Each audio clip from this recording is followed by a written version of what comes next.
Back in class 9 or ninth grade, depending on whichever part of the world you're from, we had French Revolution in our history textbook.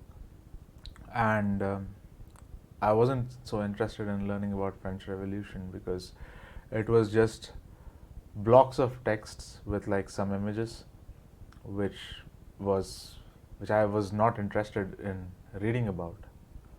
Cut to 2020, during the pandemic, I bought Assassin's Creed Unity on PlayStation Store, and although this is a shitty game, the graph had a lot of glitches, repetitive gameplay, just like before.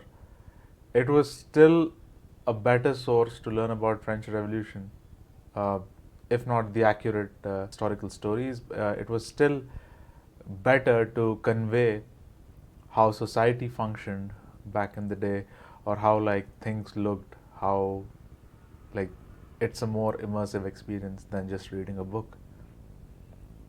Video games are the most concentrated form of entertainment, or the most concentrated form of mass information.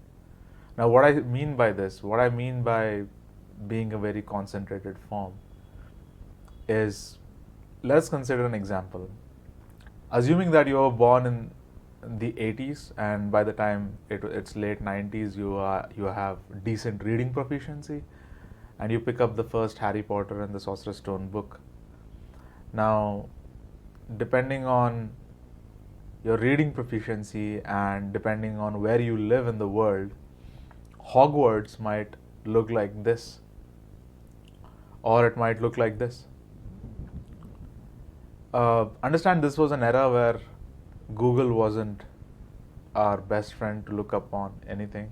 Internet was not even accessible to most of the parts of the world, and even though it was accessible, it wasn't as evolved as the current day. So if I only have a textual description of Hogwarts, I would really not wrap my head around how it actually looks. Fast forward 4 years from 1997, where the first Harry Potter movie was released. You have now an understanding of how medieval Gothic architecture looks. You don't associate it with anything that you have previously seen in your local region. And you have an understanding of the entire world of Harry Potter, as in, you understand where he lives, you understand how Hogwarts looks, you understand, or you have a better picture of platform 9 3/4. And fortunately, in the same year, we had the first Harry Potter and the Sorcerer's Stone game, which was made by Electronic Arts, or EA Games back in the day. And if you play this game, you're basically playing as Harry Potter. The degree of immersion when it comes to books is like threefolds. You're using more than just your vision faculties. You have your hands to control the characters.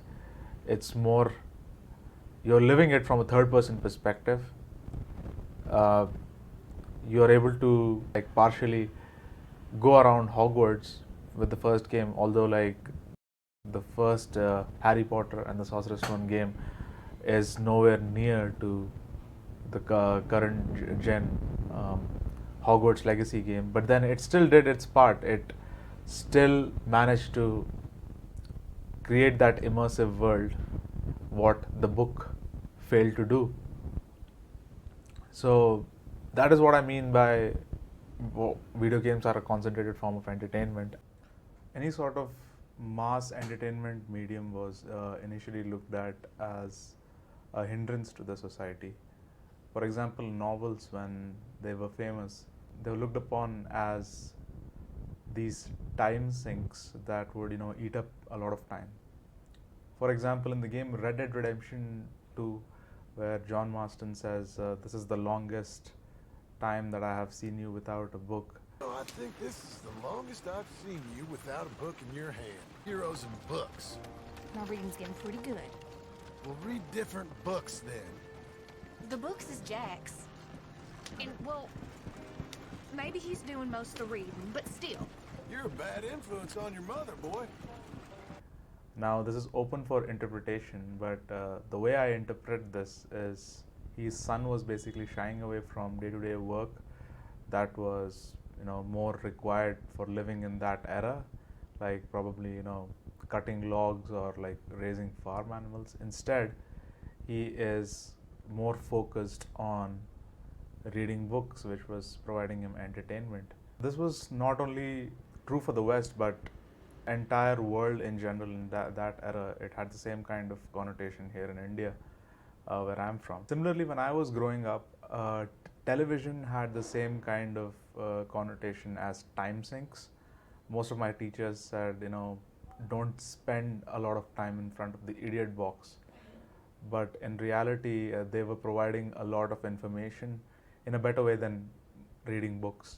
In the current times, video games have the same kind of connotation of being a time sink by the previous generation, but in reality they are a more concentrated form of spreading mass information. Now, what I mean by this, consider the game Kingdom Come Deliverance. I'm here sitting in India, 7,000 kilometers away from Central Europe. Now, I get to experience the life in Bohemian Empire during the medieval times.